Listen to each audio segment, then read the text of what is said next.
In the early 20th century, Earth faced something unimaginable. Across the planet, the invasion began.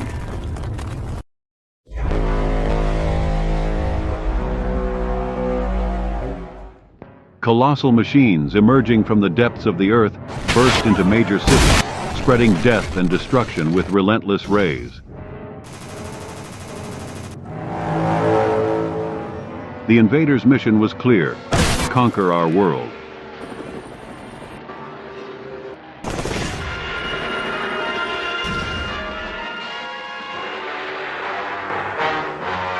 But then, something unexpected happened.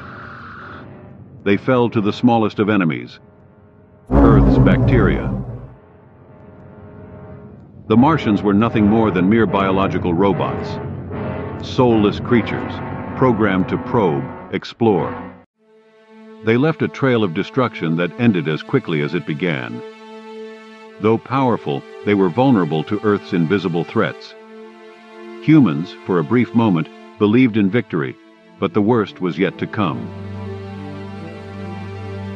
Before being defeated, they sent a distress signal echoing through space. And, as expected, the true conquerors responded. The first ones came up from the Earth. They awoke after millennia of waiting. But those who came after descended from the sky. The mothership was enormous, of unimaginable proportions. Slowly, city-sized ships descended from it, each heading toward the main urban centers of the planet. They hovered in the sky, like titanic shadows, shrouded in an unsettling silence.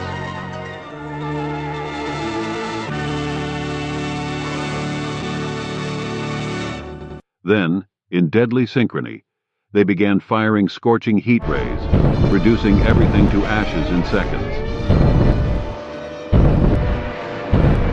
Buildings collapsed in flames, and streets once full of life were now filled with dense, choking smoke.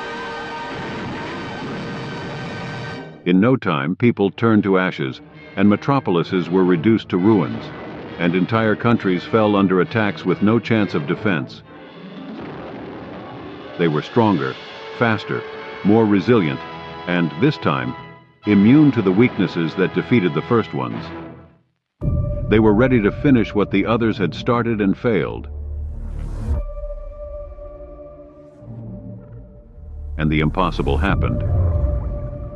They won.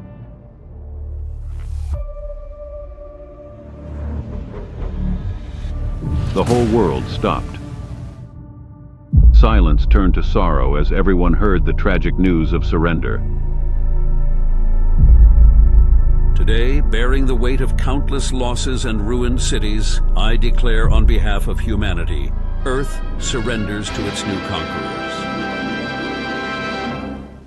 The aliens took Earth for themselves, gradually infiltrating the most ordinary places in our daily lives, almost imperceptibly, until they became an inseparable part of the human landscape.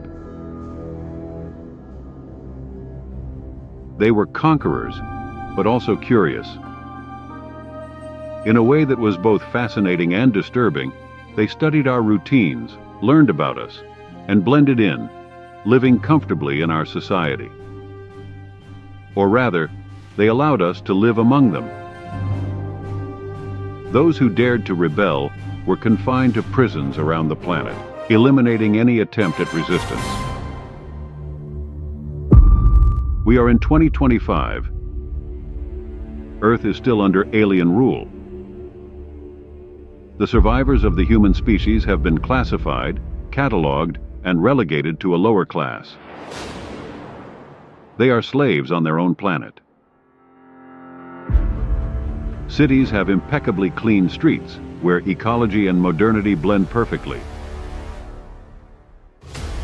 Although humans are a lower class, humans and aliens walk side by side, enjoying the magnificent landscapes the planet still offers. There is no crime, no poverty, no violence. For many, life has never been so peaceful, so stable, so free. Yet at the same time, freedom has never been so far away. Governments remained submissive, carrying out every order without question.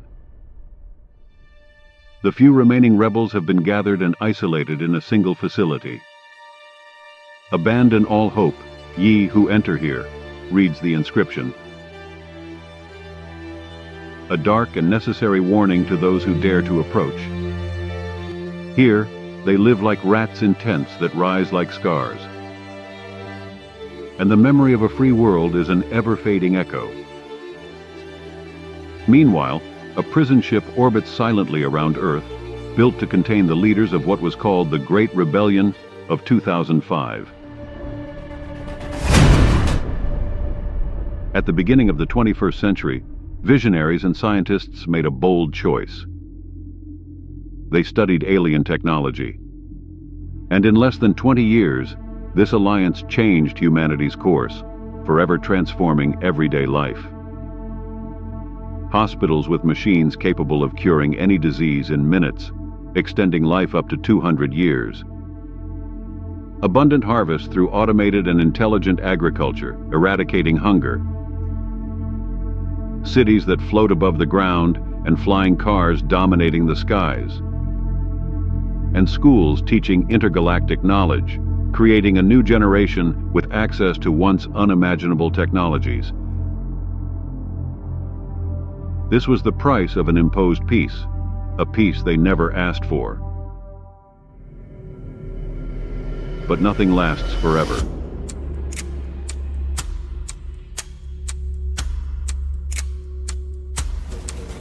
The new order has barely begun. But that is another story.